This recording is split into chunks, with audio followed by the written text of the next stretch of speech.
mbështesën. Mori për shtypje, çfarë kemi aty? E keni dhuratë për meje, Mos ma panel thuaj. e konferencë ligës e dritës. Okej.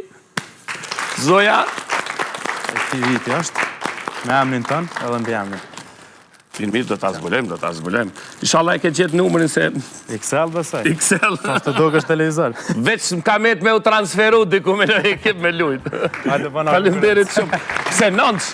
Po në unë A nda. jeti nënç? Okej, mirë, faleminderit. Manaj është kampion, po është edhe futbollisti i vitit 2025 në Kosovë. Luan edhe në Conference League, që ma dha adresën. Si ishte 2025 për ty?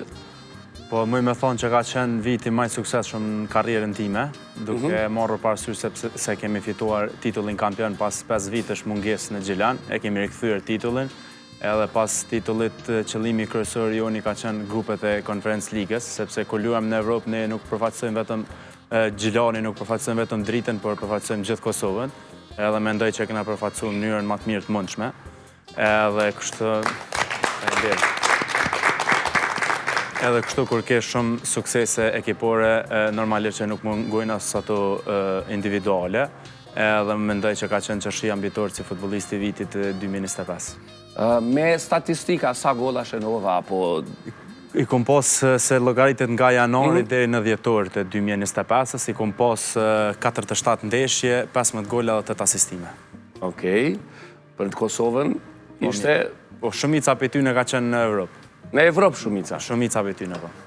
Faleminderit shumë.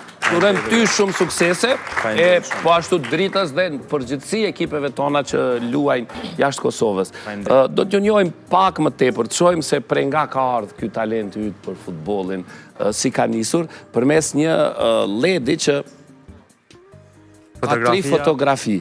Fotografia e parë po më bën përshtypje, ai është Fotografia parë është babaj im. Kjo foto më ngjall emocione.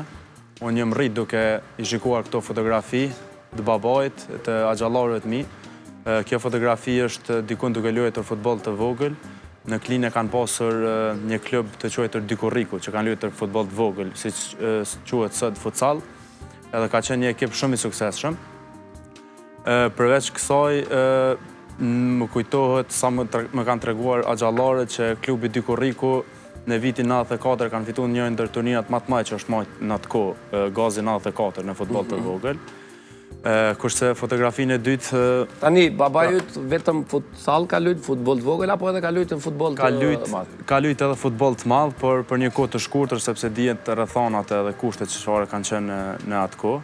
Përveç futbollit ai edhe ka pasur prije për me shkrujt. Tash në vitin 2019 e kemi botu një libër Trendafilat e Pranverës, se i ka lënë do shkrime që i ka shkruar qysh pe moshës 16, 17, 18 vjeçare. Ka ndiku te ti që të bësh futbollist? Po, normalisht që ka ndiku shumë, sepse jem rritur